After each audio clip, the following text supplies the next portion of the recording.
Assalamualaikum warahmatullahi wabarakatuh. Salam sejahtera untuk kita semua. Salam sehat. Kami dari kelompok 5 akan menyampaikan hasil observasi layanan intervensi dan identifikasi anak dengan spektrum autis yang beranggotakan Dinda Amalia Saleha, Nurul Fatimah, Naila Muntazah, dan saya sendiri Humaidi.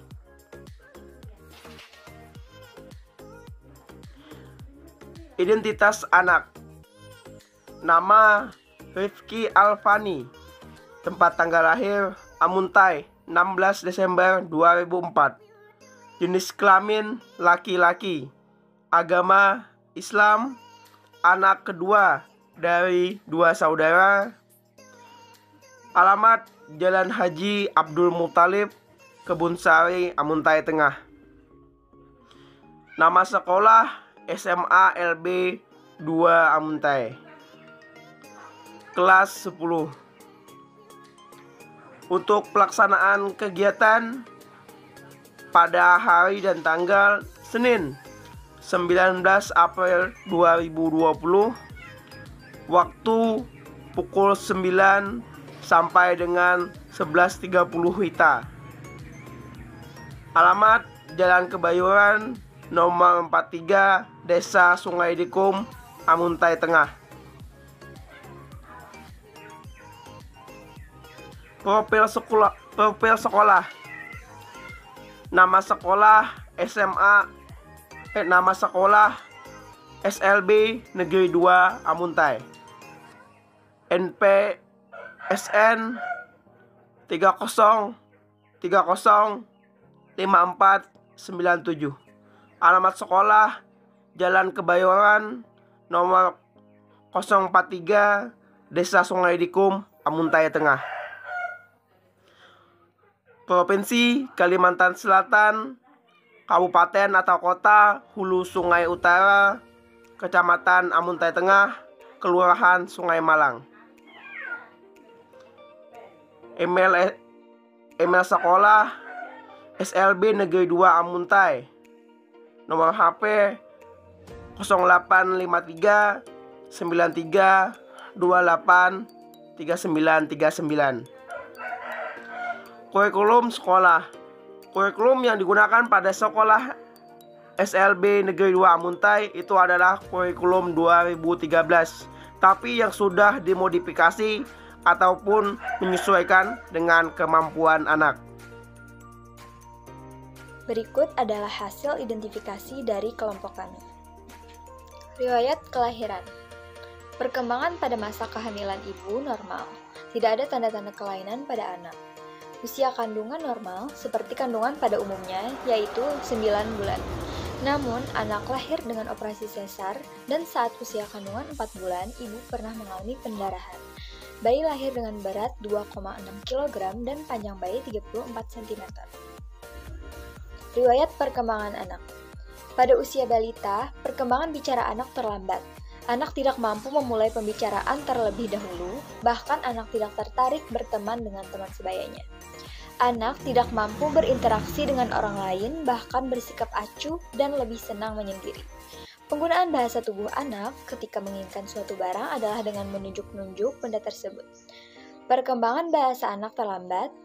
Anak kesulitan dalam memahami kalimat perintah yang terdiri lebih dari 3 kata. Analisis hasil identifikasi. Anak terdeteksi mengalami autis saat usia 3,5 tahun. Karena pada saat itu orang tua menyadari ada keterlambatan pada perkembangan anaknya, mulai dari interaksi, komunikasi, dan bahasa. Saat itu anak tidak bisa melakukan kontak mata, padahal kebanyakan anak akan menatap mata ibunya pada saat diajak bicara. Berdasarkan identifikasi di atas, maka analisis data yang diperoleh yaitu anak memiliki gangguan autisme. Berikut adalah hasil wawancara guru mengenai interaksi sosial. Pertanyaan pertama, bagaimana anak berinteraksi? Anak sudah mulai bisa kontak mata dengan lawan bicara karena telah mengikuti banyak terapi. Pertanyaan kedua, bagaimana hubungan anak dengan teman sebaya? Apakah anak memiliki teman dekat? Anak masih kurang tertarik untuk menjalani hubungan pertemanan dengan teman sebaya dan tidak ada memiliki teman dekat. Pertanyaan ketiga, bagaimana sikap anak ketika memperoleh sesuatu yang menyenangkan? Anak belum mampu untuk mengekspresikan kesenangannya. Pertanyaan keempat, seberapa senang anak berbagi? Masih belum ada kemauan dari diri anak sendiri. Harus disuruh atau dipancing terlebih dahulu. Pertanyaan kelima, bagaimana perilaku anak pada jam di luar pelajaran atau istirahat? Anak sangat senang menyendiri. Yang keenam, bagaimana cara anak mengungkapkan kesenangan dan kesedihan terhadap sesuatu? Anak masih belum mampu untuk mengekspresikan kesenangannya. Berikutnya adalah hasil dari wawancara guru mengenai komunikasi anak. Pertanyaan pertama, seberapa baik kemampuan bicara anak? Kemampuan anak masih sangat kurang. Ia hanya bisa mengerti bahasa yang sederhana. Pertanyaan kedua, sebesar apa minat anak dalam memulai suatu pembicaraan? Minatnya untuk memulai pembicaraan masih perlu dipancing terlebih dahulu. Anak lebih suka bicara sendiri. Pertanyaan kedua, seberapa besar minat anak dalam memulai suatu pembicaraan? Minatnya untuk memulai pembicaraan masih perlu untuk dipancing terlebih dahulu. Anak lebih suka untuk berbicara sendiri. Pertanyaan ketiga, apakah bahasa anak mudah dimengerti oleh orang lain? Bahasanya susah dimengerti karena masih suka terbalik-balik ketika berbicara. Pertanyaan keempat, permainan apa yang paling anak sukai? Apakah anak memiliki kelompok bermain tertentu? Anak suka bermain mobil-mobilan. Anak belum ada kelompok bermain. Berikutnya adalah hasil wawancara guru mengenai perilaku. Pertanyaan pertama, apakah anak memiliki ketertarikan terhadap sesuatu atau hal yang ekstrim berupa minat atau kegiatan? Anak sangat menyukai hal-hal yang berbau mobil-mobilan dan motor GP. Pertanyaan kedua, apakah anak memiliki rutinitas atau ritual khusus? Seberapa besar produktivitas anak dari rutinitas tersebut? Anak mempunyai rutinitas atau ritual, yakni kalau pulang dari suatu tempat, harus melalui jalan yang sama dengan jalan yang dilalui pada saat pergi.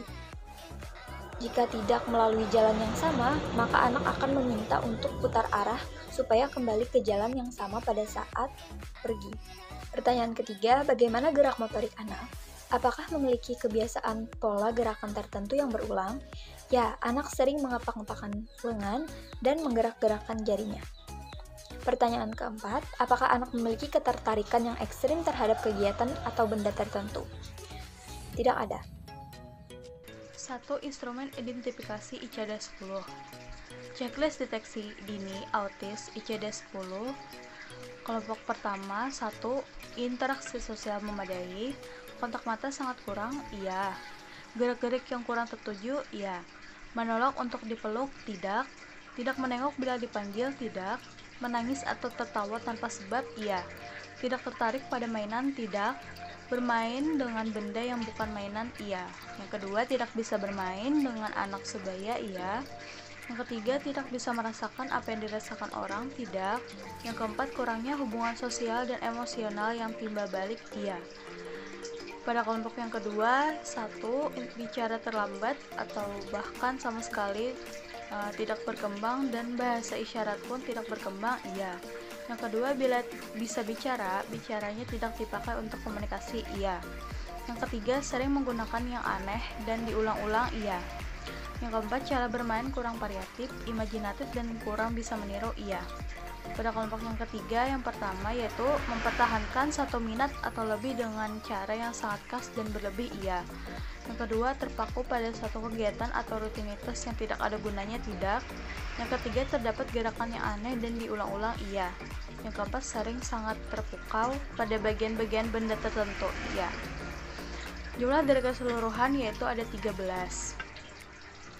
Jadi dari hasil identifikasi menggunakan instrumen identifikasi ICD-10, maka diketahui subjek terduga memang benar anak autis. Ditunjukkan bahwa gejala yang terdiagnosa pada anak lebih dari 6. Untuk instrumen identifikasi yang kedua, kami menggunakan instrumen identifikasi CARS dalam hubungan dengan orang lain atau kemampuan bergaul dalam tingkat sedang. Anak sering acuh pada kehadiran orang dewasa di sekitarnya. Atensi baru muncul bila dipaksa terus-menerus, anak hanya memulai sedikit kontak. Dalam hal imitasi, dalam tingkat normal, meniru suara, kata-kata, dan gerakan yang sesuai umurnya. Dalam hal respon emosi, dalam tingkat normal, emosi sesuai umur dan situasi, ditandai perubahan ekspresi, postur, atau tingkah laku. Dalam hal penggunaan tubuh, anak dalam tingkat sedang, tingkah laku dan gerakan yang aneh, jelas gerakan jari yang aneh, melihat terus ke suatu bagian tubuh, goyang-goyang, berputar, jalan gigit. Dalam hal penggunaan objek, anak dalam tingkat sedang, kehilangan minat atau hanya suka satu jenis mainan, tetapi dalam cara yang aneh, tertarik pada bagian yang tidak penting dari mainan, misalnya tertarik pada pantulan cahaya, memasang atau melihat satu bagian dari mainan tersebut berulang kali atau hanya main dengan satu objek saja. Dalam hal adaptasi terhadap perubahan, anak dalam tingkat sedang, ia menolak perubahan rutinitas dan tetap mencoba rutinitas yang lama. Bila dipaksa, ia menjadi marah. Dalam hal respon visual, anak dalam tingkat sedang harus sering diingatkan untuk melihat satu objek, bengong, menghindari melihat mata orang lain, melihat benda dari sudut yang aneh, atau memegang benda sangat dekat dengan mata. Dalam hal respon dengan pendengaran, anak dalam tingkat ringan, respon pendengaran berkurang atau sebaliknya berlebihan. Respon terhadap suara dapat terlambat atau suara harus diulang untuk menarik perhatian anak. Anak dapat beralih perhatiannya karena suara lain. Dalam hal konsep penciuman dan sentuhan, anak dalam tingkat sedang, ia terpaku pada menyentuh, mencium, mengacap suatu benda, reaksi terhadap nyeri, berlebihan atau kurang. Dalam hal takut atau gelisah, anak dalam tingkat berat, rasa takut menetap walaupun sudah berpengalaman, bahwa penyebab rasa takut tersebut tidak menyebabkan gangguan apa-apa. Ia sulit ditenangkan kalau sudah takut. Sebaliknya, ia dapat memperlihatkan tidak takut sama sekali terhadap apapun. Dalam hal komunikasi verbal, anak dalam tingkat ringan memperlihatkan keterlambatan bicara. Bicara masih berarti, kadang-kadang ada ekolia atau bicara terbalik-balik, masih mengucapkan kata-kata atau jargon.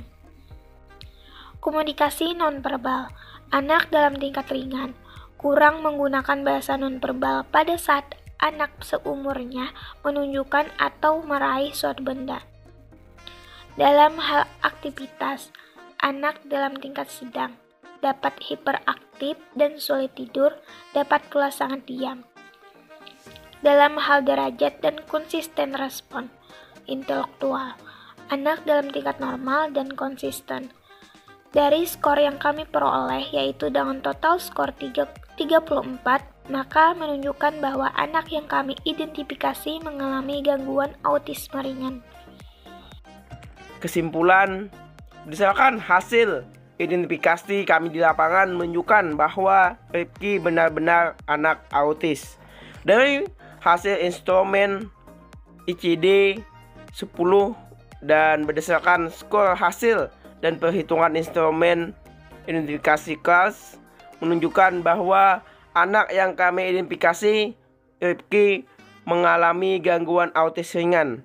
Anak terdeteksi mengalami gangguan autis ringan pada usia 3,5 tahun. Karena orang tua menyadari ada sebuah perbedaan yang ada pada Rifki. Hingga setelah orang tua mengetahui bahwa Rifki terdeteksi autis, Rifki langsung dibawa berobat dan terapi. Hingga sampai saat ini, Rifki sudah bisa kontak mata, bisa bicara sama jenis atau sama lawan, walau masih kurang, sudah mulai bisa mandiri. Karena dengan adanya terapi, Rifki semakin berkembang. Mungkin itu saja yang dapat kami sampaikan. Salah hilap mohon maaf. Tetap jaga kesehatan, tetap patuhi protokol kesehatan. Ayo semangat untuk belajar meski di masa pandemi. Salah hilap mohon maaf. Wassalamualaikum warahmatullahi wabarakatuh.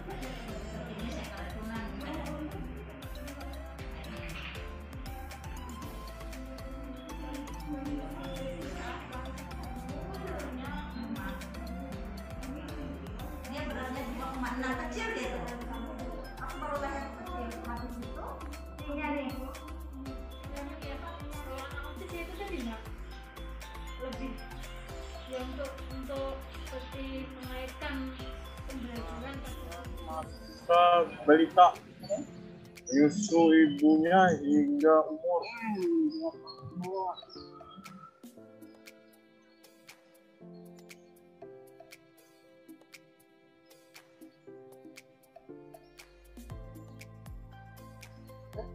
susu kaleng.